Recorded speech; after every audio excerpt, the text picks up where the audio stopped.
everyone, we're back. Highly medicated and yet still munching on more medication. So right now I'm eating a Num Nom Brookie, and these are with CBD, right? Yes, ma'am. From Discreet Treats. Super Num Nom. I love Brookies, so I am more than delighted with this treat that you've brought this evening. I super appreciate it. I thank my operations manager, Beth. She was just skirting around in the kitchen. Thank you, Bethy. You also just started passing around this lemon chiffon Those cake. are our lemon chiffon bites. Oh, fancy lemon chiffon.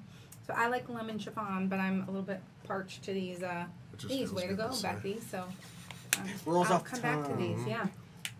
Well, I'm gonna keep passing these around. Maybe he wants one, but I'm gonna keep Nom Nom on this one, and we're gonna talk a little bit more about all the stuff we've been talking about. It's such a serious night, but yet such a great one.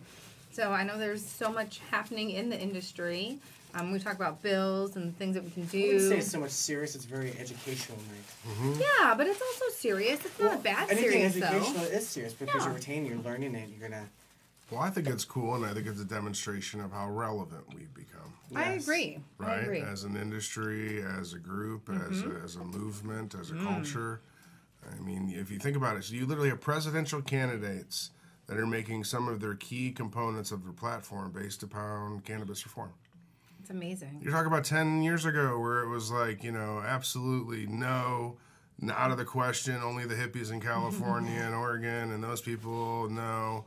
And here we go, one by one by one by one. It's what 31 or 32 states now have medical cannabis on the books. I mean, obviously well over half. Even 20 years ago, I would have never thought growing up smoking weed that we would see this day. I know that sounds crazy, but I don't think that I believe that this day was upon us in our life. So well, I think it's it's awesome because that progression and that evolution has taken place so quickly that it's afforded a tremendous amount of opportunity, not only in the professional realm and that stuff, but just from the standpoint of having options, as a society, right?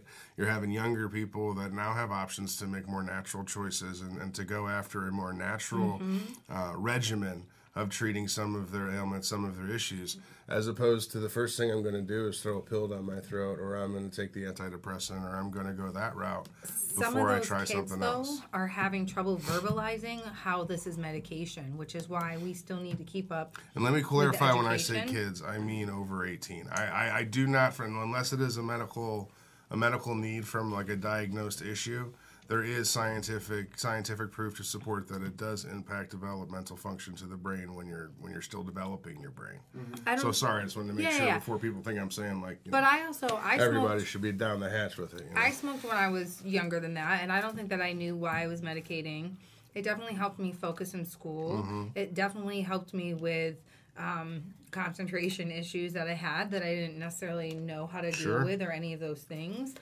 I know a teacher told on us one time and said that we were going to class out of sorts, and I went to the we got called to the principal's office, and my question was what does out of sorts mean? And then he couldn't really describe it, and then my next question was basically well, what is my grade in this class? And we both had 96s, and so I was well, maybe everyone should be going to class out of sorts, you know. And that was me kind of being an asshole, but at the same time it wasn't that I was medicating and getting super stoned and not being a good student. It was actually helping me to be a better student. And I just didn't know how to, again, verbalize that or even understand that at the time. You know what I mean? No question. And so, and I'm not saying that it's necessarily healthy that I was medicating in that way.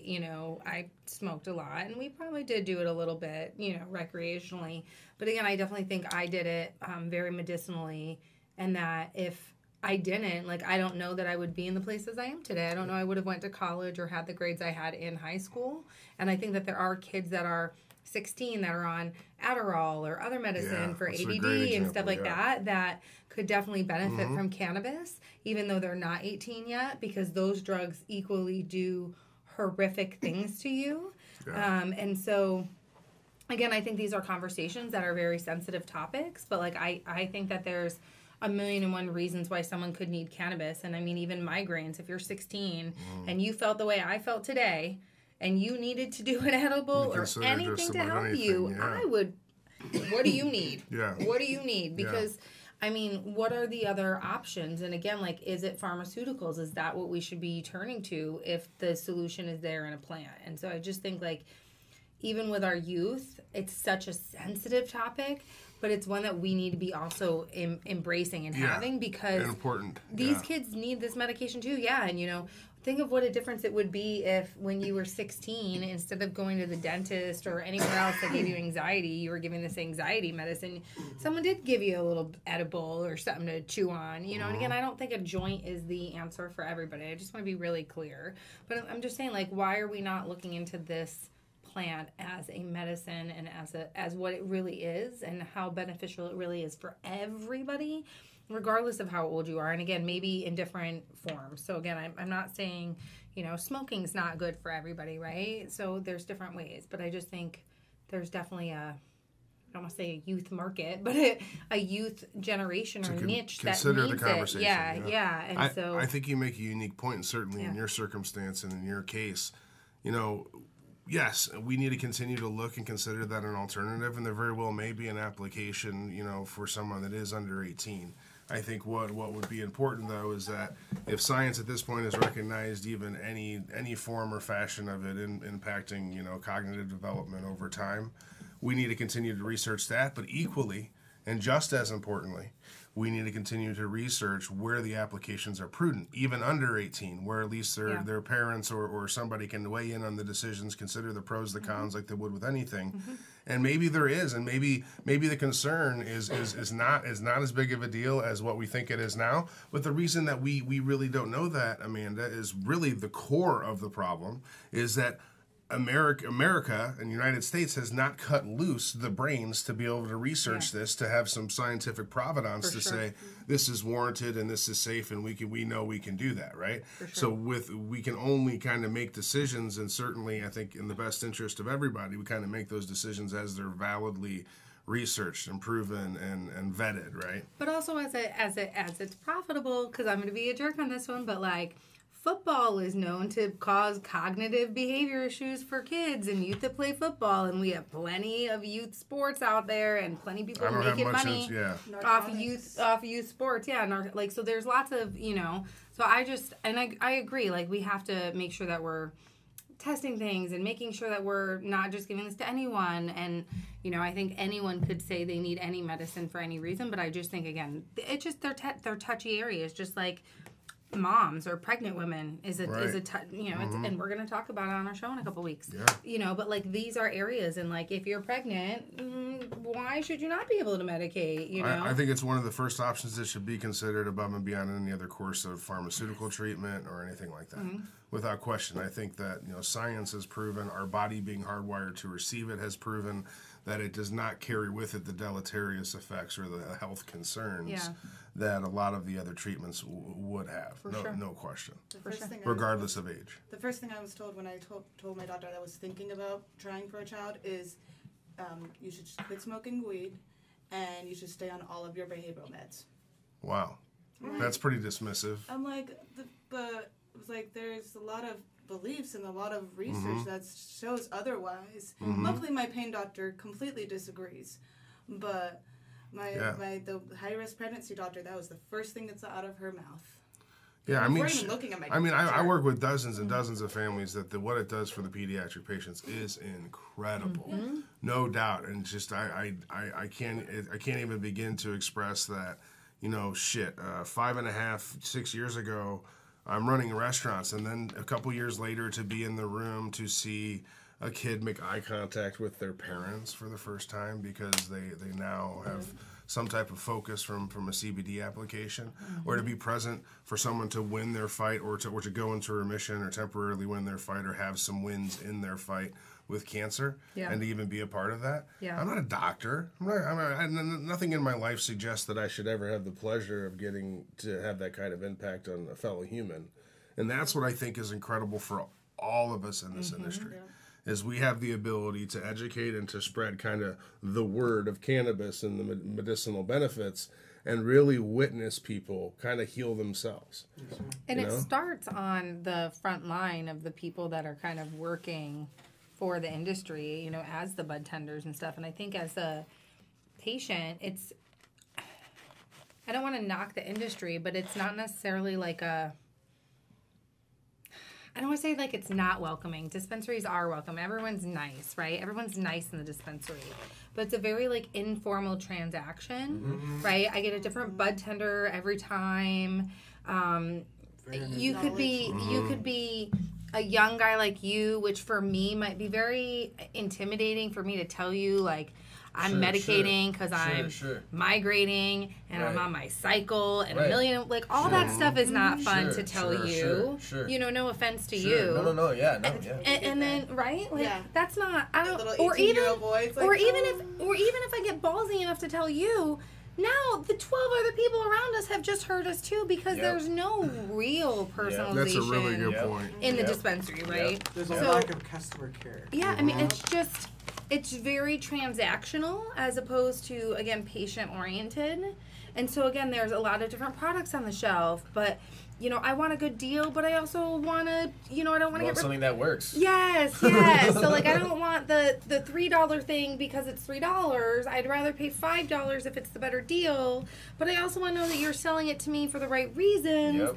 And there's a million and one stuff in it behind it as a patient. So, like, as someone in the industry, how do you kind of deal with that, or I guess how do you balance that? I mean, because you're the one, right? Well, it's super difficult, you know, and I sometimes go out and I talk to other staff members about the products in their dispensary, and the first thing I tell them, if I can remember it, is like, you guys are so important because you guys are basically doctors, right? They're like practicing medicine. Yeah. Like, and they're getting paid like minimum wage at sometimes.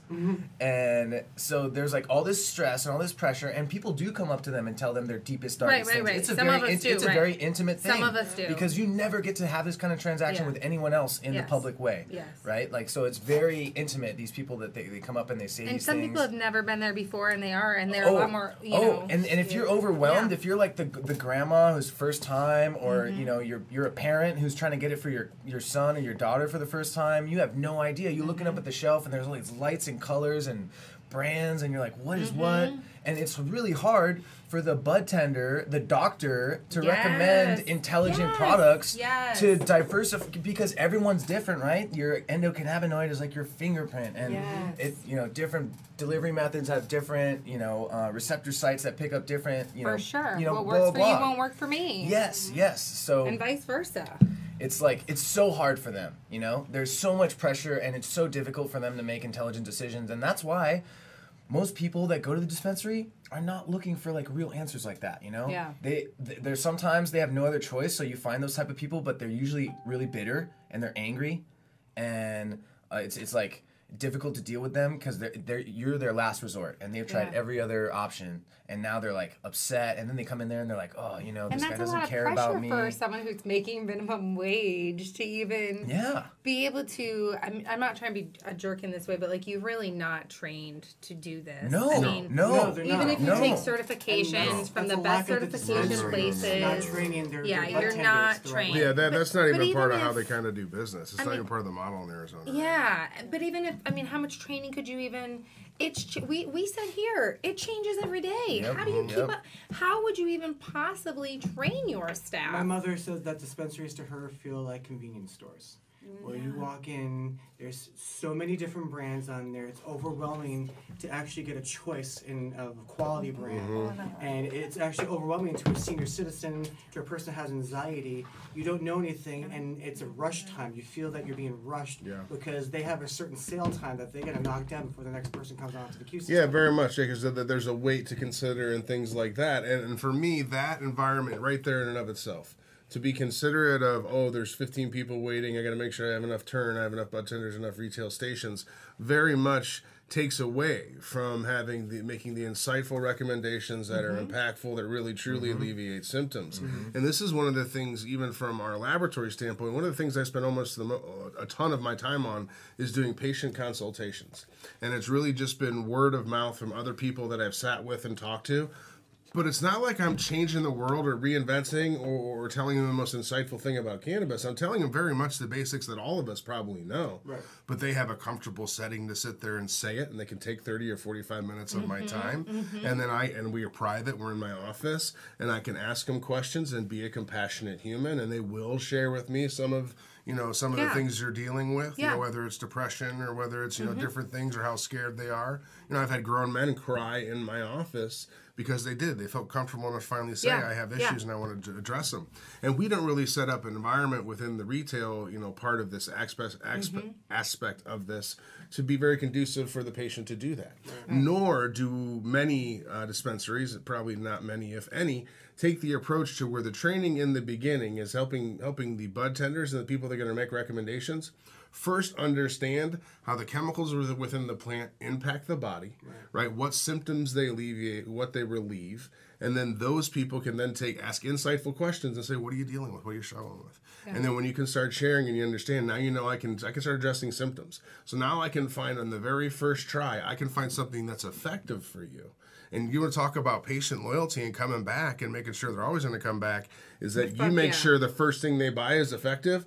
Oh my God, you were the first person I came in contact with that actually led me to something that helped me. Yep. Oh my God, you gave me relief. I'm coming back. They're going to come back hugging you and sending you Christmas cards. Yeah. You want loyalty. That's the way you build it. But I haven't seen anyone. That does take time. Education is certainly a process.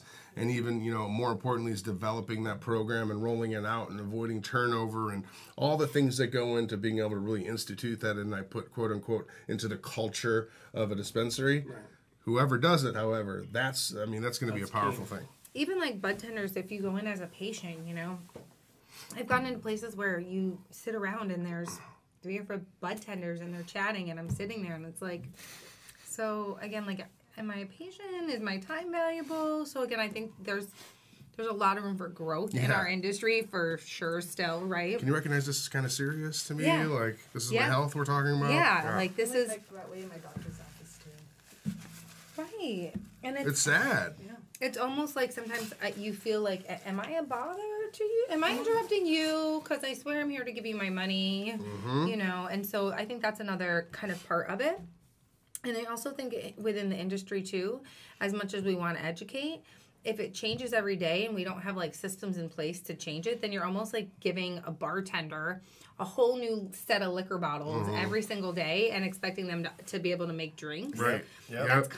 That's almost an absurd thought. But that is kind of what they're doing. Yeah. They're changing brands as much as they do, not having the same things in stock, always changing the different strains. Flowers, right? I mean, how do you really stay up and understanding what all of them are made of and what they're good for and where they come from? And that would be very challenging. Right. Yeah. But brands can change. And the first thing they're going to ask you is, have you tried it? Yeah. And if you haven't tried it, then they don't trust you. Then it doesn't matter, Right. So and what's your answer? What you have to do? Then you have to try every single product. It's that's. I don't have enough time in my life to do that. As a customer, I definitely am asking you, have you smoked this? Right. Or what are you smoking? Yeah. That's right. Really, unless I know what strains I'm buying, it's. You better have a patient card. What are you smoking? Okay. Yeah. So, are you a patient? Yeah. So, what are you smoking? And you no. Yeah. Sometimes budtenders are just not they're not educated. They don't. They have no idea. I feel like I know more about what I'm looking for than this. I find myself helping out other patients. And that's a great point. And I wonder, and I guess that would be a great question, I guess, for all of you is, I've heard somebody argue with me before, and these are these are owners or people that are the people that do the outreach and education for large brands out there. So, we just don't invest a lot of money or a lot of time into it because when it really boils down to it, the consumer they just don't give a shit. They don't care. That's a lot. And I'm wondering, is that so true? And is that why it's so hard to push education on the general patient? And I am not in any way dismissing the patient population, but is that true? So why do they say this? Let's be honest, patients. How many times have you gone into a dispensary? Because this is where they're going to get the numbers and the information from. Are you truly discerning? Say to you, do you want the education? And for whatever reason, whether it's because it's the same education that you would have got at the other dispensary and they're not really giving you anything new, or that's what we think. Because I'm going to be honest. It's because it's the application of how we're giving the education. Yeah, that generic question, I think, is no representation. Sure, but I'm just saying, we say, no, we don't. So when you're saying, when we're saying, why are they not going to do more or anything, they're going to say, well, the education we're offering isn't going to be used. Why are we going to do more? Because all they offer when you walk into any dispensary is a piece of paper. I concur. Do you want cannabis information? 9 times out of 10 they say no. Why? Because the patient doesn't want to sit there and read a leaflet of pages about cannabinoids and the receptors in their body. So what would they do?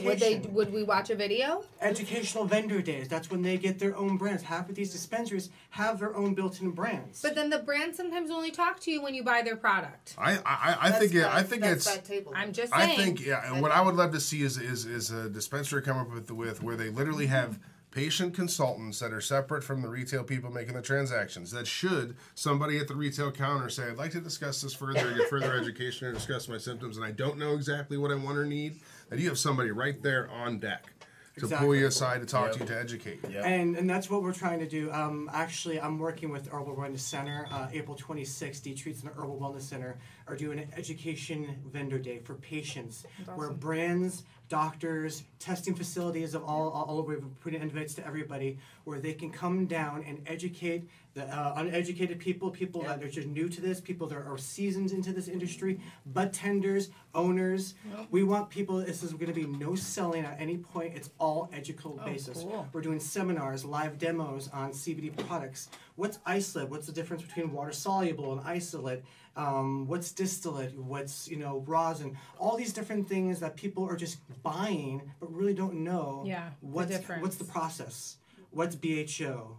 How do I use all? How do we stuff? use these things? Right. And we're trying to ask different brands out there to really get a brand ambassador out there, get a rep, get a kitchen person that makes the stuff out here, and teach these patients. This is how I applicate your medicine. This is all the hard work that we are building to make sure that you have quality meds, or at least what they're trying to represent. Yeah. And I think that's what we need, because we have a lot of patients that are going to different events, different things out there, and it's all a selling point. Buy. Where we need to stop selling it, and we need to take back a little bit and start informing. And make sure that these patients understand on every basis, not even the health benefits of all this, but the legalities. Okay, what's going on in their own state? Just like Mr. Tracy, even Michelle said, we are blind. Half of us are blind and don't even want to see it. Okay, so when it comes to laws, I want to know if anyone can tell me, and if no one knows, it's okay. So I'm not quizzing you because I don't know the answer. So it's not technically a quiz. Oh, here we go. So if I want to be employed and I have a medical marijuana card and they drug test, am I able to get a job? Yes or no? It's totally up to employer. Yes. That's the answer. It's up to so they have to tell the employer, and then the employer gets to decide? No, the employer can decide if they will accept the presence of THC or not. And quite often, that's often up to the workers' compensation and insurance that the employer carries. Sometimes they will dictate in their policy what is acceptable, what is not, what pre-employment screening is required to lower some of their liability rates. And there's a lot of things that go into that. Not to mention, there may just be a policy of the powers that be that they do not want anyone that works for them to at any time be impaired or under the influence of anything that right now is federally illegal. So majority it's no. So, but here's the deal. To answer that question, there are states passing laws that are changing that. There are states that have. But not Arizona. Arizona's not one of them. So, right to work state, as a matter of fact. Well, I know that much, but I thought that if I went to get drug tested and show them my medical marijuana card, that they can't tell them that I have THC. No, absolutely they false. Can't. Absolutely false. So then I can't get a job. Agreed. Well, you can can't get a be job. Upfront. You can be that's your opportunity to be upfront with your employer and show them who you really are. Yeah. Right? And be like... I had multiple employers know that I had roll the dice. Marijuana cards, and I didn't have to take the drug test because I was like, they like, we have a drug test. I was like, I have a medical marijuana card. They're like, as long as you present it to us. There you go. And like, we don't have to have a copy. We just need to see it once. And you're good. Just don't come in. I have heard of employers doing that. I have many friends who are in the trade industries, like HVAC and mechanics and people who work with heavy machinery and stuff, and it's up to the discretion of the employer, like you said. But at the end of the day, if you're a responsible adult, then you're not, people. It's how you treat this. People don't need a card to drink alcohol, but So what I've also heard. You cannot legally drink and have like CDL. You're not. So that's a great point. So I've actually heard that there are companies, I know that there are companies that yes, they will. If you come and you tell them that you have a card and you show it to them, that if you were to fail in your pre-employment drug screening, it does not disqualify you from employment. However, if there is an accident and you are liable or you were involved in that accident and you fail your drug test, you will be terminated. So that's a risk. It's proceeding, proceed at your own caution. You're informed, you know what the consequences will be.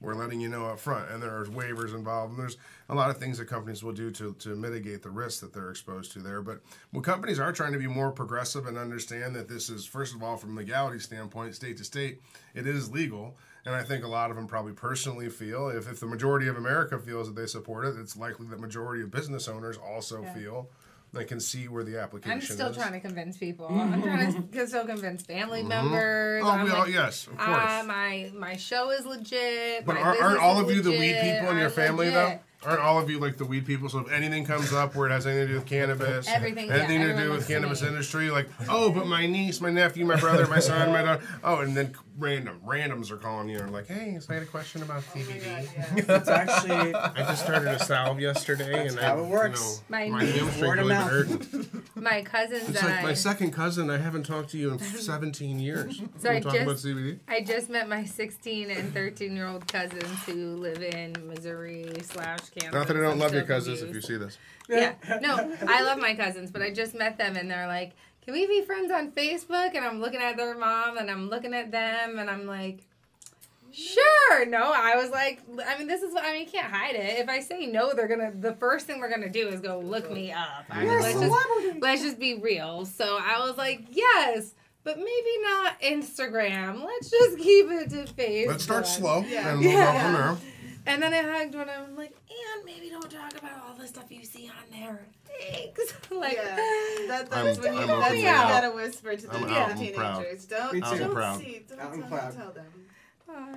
Everyone, they all know, it's impossible for people not to know at this point. Yeah, but now, I get to the point where I even do subtle things to kind of tempt people to engage me. I'll be honest, because I love education. Obviously, I'm very passionate, and I love to talk about it.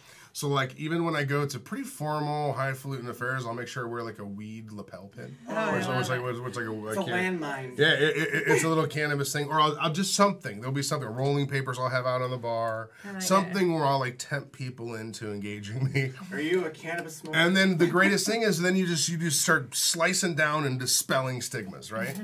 Oh, yeah, actually, I medicate all day, every day. Right. I work my ass off all week. As you can tell, I'm relatively able to speak and articulate thought. Right. So I'm not a complete moron. Don't live in my mom's basement. Don't eat Doritos all day. Actually have an automobile and pay my bills. Holy crap. But I do have the munchies right now, let's be real. I'm not saying that I don't still embrace all of those other things. No, I'm totally kidding. Yeah, I'll still take a lazy Saturday eating Doritos. Yes, the moment I was diagnosed with my pain condition, my mother's side of her family, on her father's side, all of a sudden they're like, oh, okay. It's okay now. You're fine. I was like, I've had my card before this, but they're like, oh, but you have the highest ranking pain condition. You can smoke, you can do anything. We have no issues now. But before it was always hush, don't talk about it, especially to your grandpa. Cancer does that now. Now it's eating our gummies like crazy. Yes. I think cancer does the same thing. People do the same thing with it, right? So people are anti, and then all of a sudden someone gets cancer and someone hands someone a joint or an edible. It took my mom was law enforcement for 12 years, and she broke my bongs, my pipes, threatened me to put me in jail. My mom wasn't law enforcement. She still broke my bongs. She took my weed and put it in a garbage disposal. She wasn't that bad. The day after she retired, she's like, son, you got a joint? She tripped out, had balls to the wall, ate the entire refrigerator. Now she is a cannabis user for 2.5 years now. Literally told me 3 months ago that she thanks me for giving her that medication because it has changed her life. And then she smokes more than anyone that I know now. That's hilarious. And I love you, Mom. Shout out, Mom, if you're watching this. What's your mom's favorite way to medicate? She likes to medicate. She likes concentrates. It hits her fibromyalgia and her lupus a lot more directive than flour. I feel that flour you get a little bit more bang for the buck, but everyone's body's different. Yeah. But Mom's a concentrate lover, and I have her on an RSO regimen. Flour makes me eat the house. There you go. Dabs do not, and I figured this out. If I do concentrates, I don't have the munchies. But man, if I smoke flower, ooh, Do you know the science be behind it? on Can you break alert. what's that? What makes us hungry? I'm gonna go. It's the terpenes, right? It's the enrichment of the terpenes. You know, it's a lot of those also have appetite stimulant properties. You know, and then also flower tends, when you break it down and degrade THC and CBD, it degrades into CBN. What does CBN do? It stimulates the appetite. Okay. I fucking So love this. normally when you're doing, You like anyone who's concentrates smart. and distillates and I stuff, love you this only man. have a particular compounds that elicit particular, therapeutic effects. But with flower, one of them happens to be, for me and for probably a lot of people, munchies. Yeah. Oh, It's munchies, useful for me. munchies. Me And too. I'm a sucker for the ice cream too. I gotta Oh. stay away from the sweets. I like a mixture of salty sweet. Oh yeah, I'm the same way. French fries and ice cream. Oh. French fries. So you're talking like Wendy's and a Frosty. You're talking like. Any French fries and ice cream. All right, I I've can had that dig. combo. I can get Or, into or that a chicken little nuggets bit. and ice cream. Whoa, that's bold. Funny. It's good. That's bold. I do chicken nuggets. Ladies and honey. gentlemen, next month's class. Yeah. When growing up, we used to do, we on Monday nights, we would medicate and then we would walk, because this is back in the day when towns were small and whatever. So we would walk to the little corner store and we'd get the nachos in the bowl. And then we would also get a bunch of chocolate. So first we would eat the nachos and then the chocolate. That I was used to like take our peanut Monday night butter, ritual. banana, chocolate chip cookies, and pixie sticks. Oh. You had me maybe You're until you up said the until pixie, the pixie right? sticks Okay, I was part, like, yeah. No, believe it or not, that whole combination is an explosion in your mouth. But like, Well, the pixie Yeah, of Twixes or confusion. sticks is it's gonna like a be 2,000 calorie sandwich right there. Yeah, and diabetes. craziness. Got the beatus. Craziness. Peanut butter and banana. Talking about Can I diabetes. ask you, why do you medicate? Will you tell us? Ooh, I just put you on the spot. Chronic pain for Okay. sure. Yeah, just like being in a lot of manual labor and being in like physical martial arts, training on the mats and getting thrown and submitted. Don't do it. And do you find flower works better, or do you have a different way that you I medicate? personally like flower because it's like I grew up with it. I enjoy like breaking it down with my hands. Like it's more of a spiritual thing for me. The Yeah. experience, Yeah, we all say so many of us feel that way. It's definitely the process, right? Yeah, it's all of it. Yeah. It's And, not just smoking. The ritual. Yeah. But I Yeah. do enjoy concentrates too. I especially like and have an affinity for hash, Okay. water concentrate, water extract, and some of that newer stuff they're doing with heat and pressure, the rosin or this dry ice extract is pretty exciting. I mean it's just even finger hash too, like just off of like someone's glove who's trimming and stuff. Sometimes it's just like whoo, like talk about terpenes, man. I mean that's so that. Those I like those types of extracts as opposed to some of the more refined, like processed versions with solvents and stuff like that. I mean, water's a solvent. You lose some of the essence of the plant when you go through more of a Turned into like a preparation. Kroger brand. Wait, you can't leave yet. Oh, I'm just packed up because remember I got something early to do tomorrow morning. Oh, plug. We got 4 minutes. We got like Okay, 4 minutes left. I understand that. All right, I but just wanna make remember, sure. we got sleep. It's really Yes. important to There you go. rest because it's a big day tomorrow, kids. Okay. That's All right. right, and don't forget, Sea of Green, come on out, 10 o'clock tomorrow. But you can go ahead and keep on going all you want. All right? Hey, he just said I turned you on. Are we on Pillow Talk, Amanda? No, I said you got her going. You got her going. Turn me on, yeah. See, Really turn me on, baby. He thought I didn't know what he meant. Why's your mind gonna be in the gutter? That's not what I was talking about. Here we My go. goodness. Mine already is. He already knows They do that, another so. show here called Pillow Talk. I'd be great yes, at I that. very. I'd be watch really Pillow good Talk. at that. Oh I my got Right, some fun wonderful, metaphors. I'm from the women on Midwest, there. and I'm a quick thinker, so I got a lot of things. Well, somehow almost about every that. show we end up mentioning them. Oh my. Yeah. So as I see that we don't have too much time yet, where does the time go? All right, so yes. let's chat real quick. So we have tomorrow down at the Tomorrow at the Sandra Day O'Connor Connor. School of Law. It's And the address? 111 East Taylor. That's downtown Phoenix. Again, please use our public transit To get there. Yes. Yeah. Or about 10 o'clock, but we ask that you please be there early again to find parking. You are going to be in And downtown what color You Phoenix. could also Sanctuary? park in the outside. We want you to wear green. Please represent our green goddess in green. If not, the first 100 people we get, and that includes students, and everyone is going to be there. Get the We're flowers. going to get this flower power going on. So again, this is for our medicine, our right to use all types of cannabis, from the flower all the way down to our rosins, our cannabinoids, all of this. We're going to define this. We're going to hopefully settle this and get on with this. And let's get back to educating and medicating. So is tomorrow the decision? Well, this is the opening arguments, okay? Now, again, this So is... we won't know anything at the end of Gotta tomorrow. make a good impression.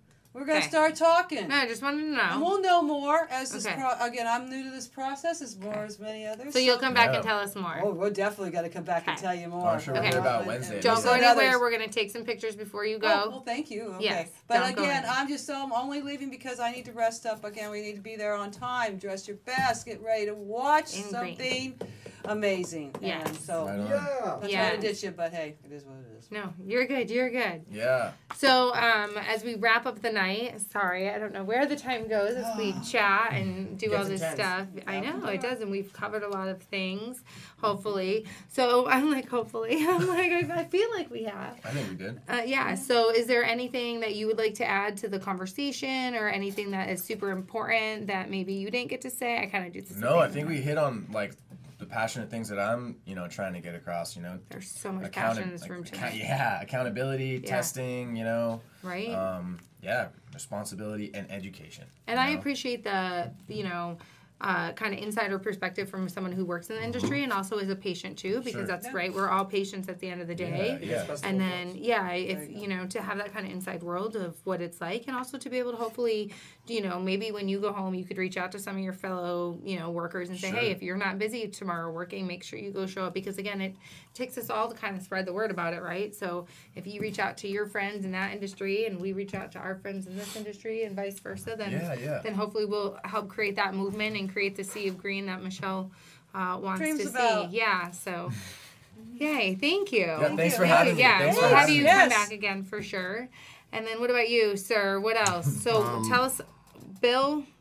It is Senate Bill 1494. 1494. It mandates and requires that all cannabis products are tested. Okay. Tested for what? That they're tested for microbial contamination, pesticides, fungicides, herbicides, growth regulators, as well as residual solvents. Okay. So does that say mold? As well as cannabinoids as well. Did you say mold at all? So microbial contamination would be included in that. Okay. So, it's a very, very important bill. We kept it nice and simple, but it's a public health and safety. And, for 8.5 years, it's been very frustrating seeing what I've seen and knowing what's going on. Oh, you see it all. The patients out there are some doing it correctly, but there are a lot of people out there that don't have the patient's best interests, top of mind. For sure. And I think for this industry to go where we all want it to go, and for us to be as proud in it as we would like to be and continue to be, we have to do it the right way. Yeah. So it's needed. It's a needed reform. It's something I think everybody should get behind. Yes. And even more importantly, I think people that value and appreciate having access like we do just need to get overall more engaged in all of the things that impact our ability to access the medicine. Yeah. Be that definition, or be that the definition of cannabis like tomorrow, or be that the mandated testing. So. Yeah.